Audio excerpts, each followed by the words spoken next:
that's amazing. That's amazing. That you are the tool.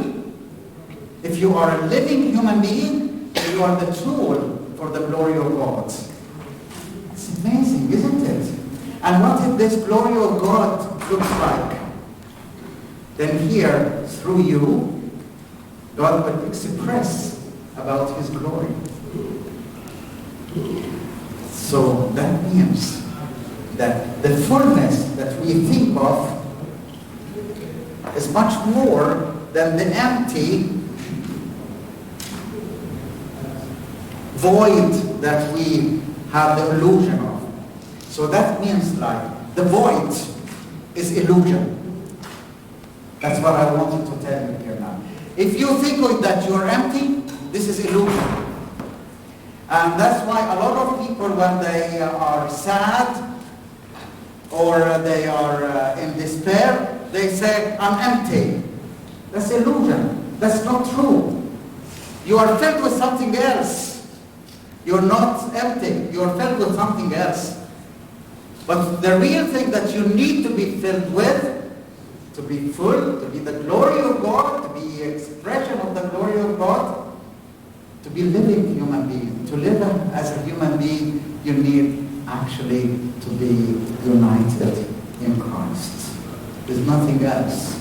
So our fullness comes really with that point that we are in Christ, in Him, and He is in us.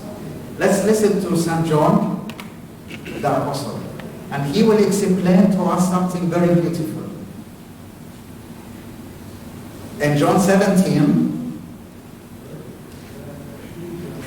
Jesus is praying to God the Father before the crucifixion. And he's telling God the Father, you and me are one. Can you hear that? You and me are one. So Jesus is telling to the Father that about the unity with Him. And then Jesus is looking at His disciples, that we are as a human being, all of us, and He's telling, I am in them, being human, right? So Jesus, being human being, He is in us. And then the request here, the prayer is, the beauty of this expression of a living human being would be like, let them be one in us as you and me are one. Can you see this beauty? Can you admire this beauty of the unity between our humanity? And how Jesus Himself is bringing all of us in Him to be united with the divinity. This is beautiful. And that means you will be admiring this kind of relationship. Then you will say, what kind of impact that this relationship would give me? With the telephone analogy, I said, like, with this telephone I will be able to extend my capacity of connections and communicating with others, and I will have to know a lot of things. You will be able to go into the internet and know a lot of information simply because you're connected to the internet. How much more you will be amazed by this relationship being in Christ. And you will be connected. You will know much more than you should. And that's it, the beauty. It's the good knowledge that we will have in Christ.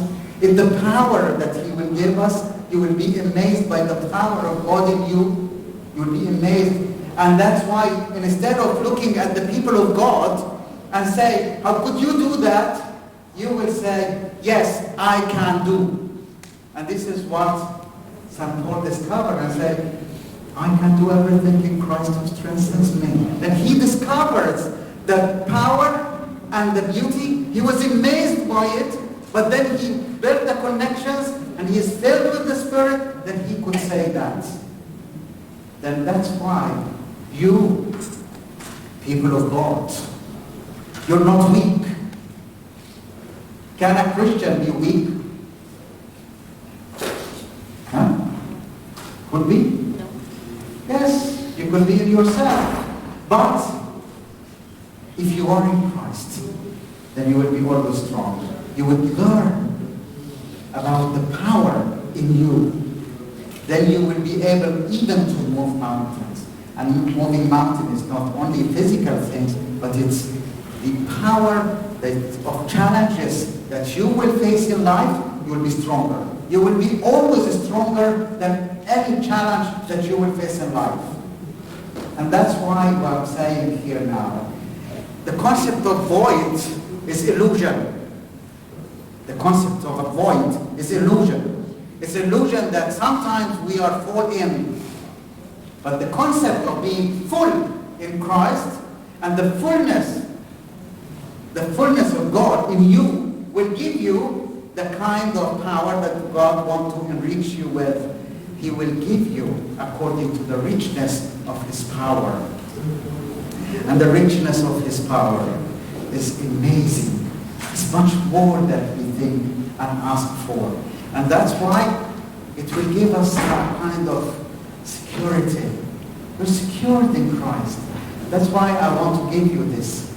Please, sit with yourself and start to think of the amazing God. What happened to this? Rediscover Him. Rediscover the relationship between you and Him. Maybe we are in the stage of that woman that she's looking at her daughter, that she ate the 2 apples. And we look at him and say, no, you didn't do anything to me. But as soon as we discover how much love He is giving us, He's not only testing what is good for us and giving to us what is good for us, but He gave Himself, all Himself to us. Amazing, isn't it? Amazing. He's always protecting. He's always supporting. He's always lifting you up. God wants to bless you. God wants to bless you. He wants to lift you up. He wants to fill you with joy. He wants to fill you with peace and love. He wants to empower you with might. And that means that the only thing you need to do, stop for a moment and see the beauty of your humanity. That you are created in His image. And He fills you with His love. He fills you with His Spirit. And He gives you eternity, unity in Him, for Him, by Him. And for me, when I always think like this, I start to see myself in a different way. The first thing I do, as if I am sitting in the eyes of Christ, sit in there, in the eyes of Christ, and I would see the Word. And what should I see in there? The others? No. The first one I want to see is me. To be amazed. To have the wonderful feelings of love. When God looks at you in love, so I would feel that. You would feel that love, that greatness, the value of a human being the image of God, being the temple of the Spirit, being that value, being the member of the body of Christ.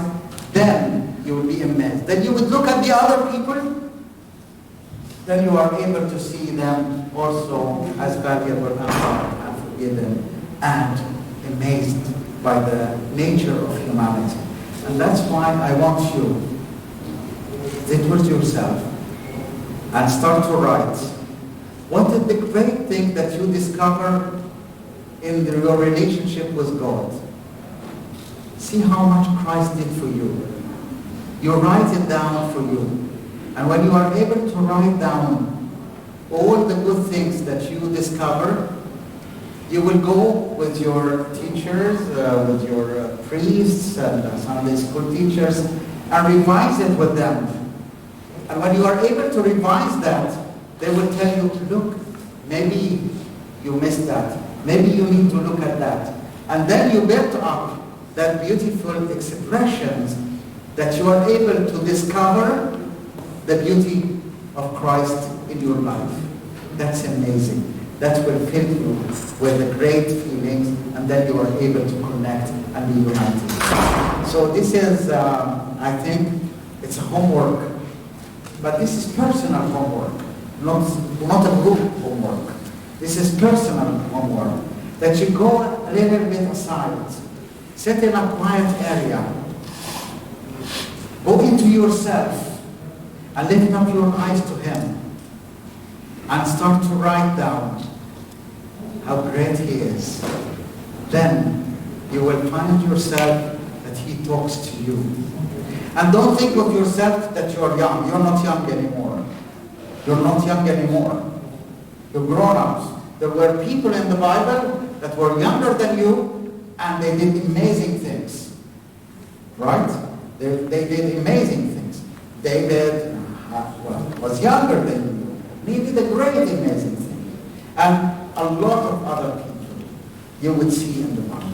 So that's why the only thing that they discovered their unity in Christ, the unity with God. Then you will be able to be filled, not having that void. The void is illusion, and the fullness is the reality. And the ultimate expression of your spirituality is to be human. And the fullness of humanity would be simply to understand the relationship between us and God. We are in His image, in His likeness. We are in Him, and He is in us. That's why we are much more. Thank you so much. God bless you.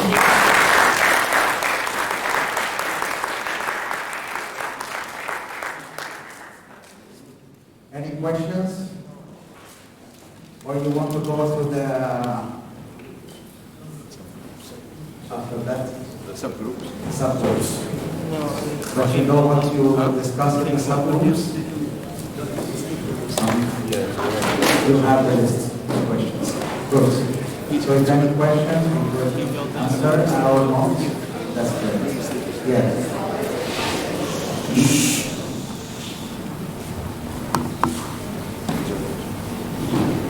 Other question? Good. That's great. I didn't know that I could explain everything and